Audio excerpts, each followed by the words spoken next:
South Korea says the North is preparing to send more troops to Russia and continues to supply Moscow with weapon systems. Now, staying on the North Korean troop deployment story, we're joined from Tokyo by Grant Newsham, a senior research fellow at think tank Japan Forum for Strategic Studies, for more analysis.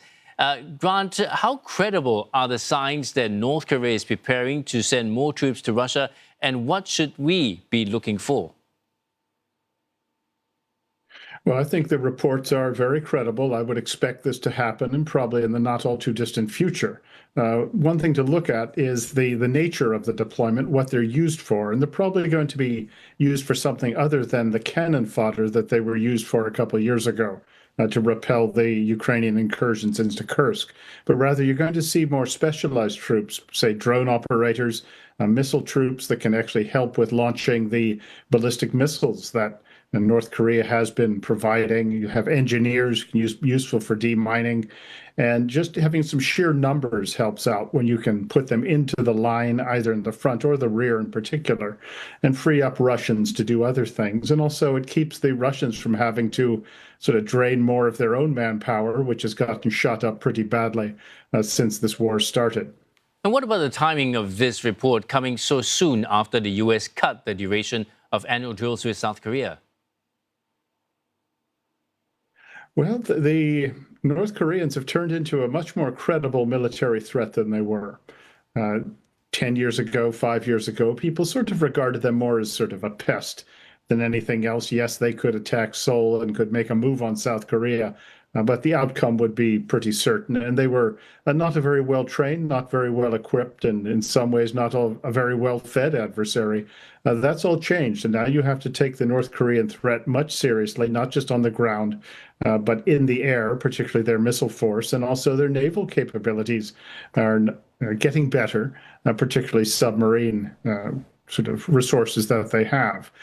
So the threat to the peninsula is probably as high as it's ever been. And this perhaps isn't the best time to sort of cut back on U.S.-South Korean exercises in South Korea. So it's not just Ukraine that deserves attention, but the peninsula itself. Of course, the nature of the South Korean regime is the Lee Jae-myung administration is a bit different than previous ones, and it is, some would say, not all that happy with the Americans and that alliance with the United States, and may actually lean a little bit to the left. In fact, a lot to the left, getting perhaps closer to China than it ought to be. Now, you speak of the peninsula. Could cooperation with Russia fundamentally change the balance of military capabilities on the peninsula, you think? It could, or it certainly makes North Korea a much more formidable opponent. And that relationship between North Korea and Russia, really, it's very different than it's ever been. The North Koreans are providing some real essential support for the Russians in Ukraine. Millions of artillery shells, mortar shells, ballistic missiles, drones as well, and the manpower. And this is concrete, tangible support that the Russians must have. In return, the Russians have provided a lot of economic support, which is key for the Kim regime, of course, but also some technology useful in North Korea's missile program, their space programs as well.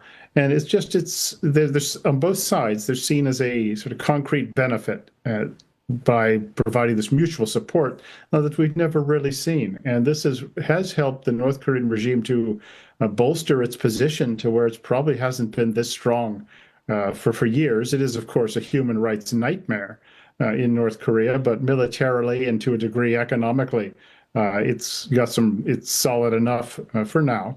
And this is going to make things more difficult for the South Koreans, the Americans, and the Japanese, who will have to devote more resources to keeping an eye on North Korea and potentially preventing or responding to a North Korean assault on the peninsula. And how might the battlefield experience North Korea is gaining in Ukraine change the threat it poses to South Korea?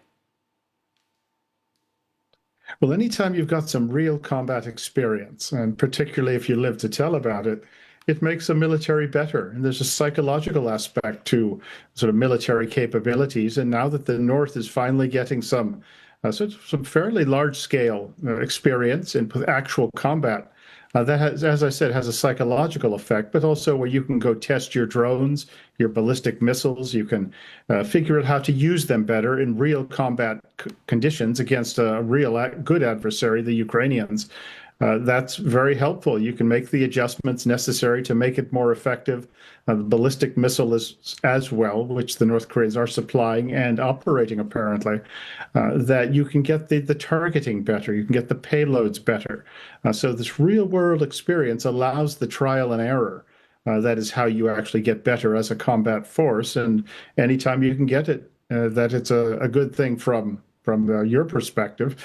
So the North Koreans are no longer really sort of a laughing stock that they were, say, 10, 20 years ago.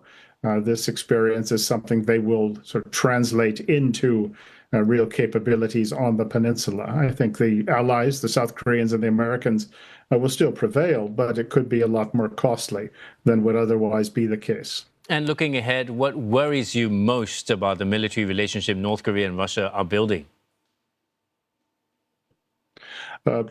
The biggest concern I have is that it is turning into a genuine operational capability where the North Koreans are able to bolster the Russians so that the Russians can cause trouble in Ukraine and beyond in Western Europe, and vice versa. The Russians can help the North Koreans so that they're more of a threat in their region. And keep in mind that North Korean missiles already can reach parts of the United States. And from now, it's just an engineering problem where they get longer range and better accuracy. But even more so, I'm very concerned about China's role in all of this.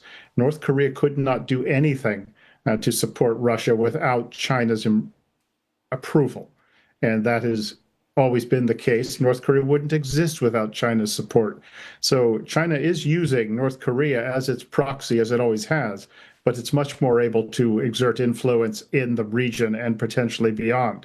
And that works very much to China's benefit. And China does look at the North Korea-Russia alliance as it may be an alliance of convenience, but it's certainly one that allows Beijing to exert its influence into Europe, into Northeast Asia, and surrounding areas. So that's what I'm most concerned of, is this trilateral relationship between these three countries, and China's role in all of this should not be overlooked. Well, many thanks for those insights. We've been speaking to Grant Newsham in Tokyo, Senior Research Fellow at think tank Japan Forum for Strategic Studies. Thank you.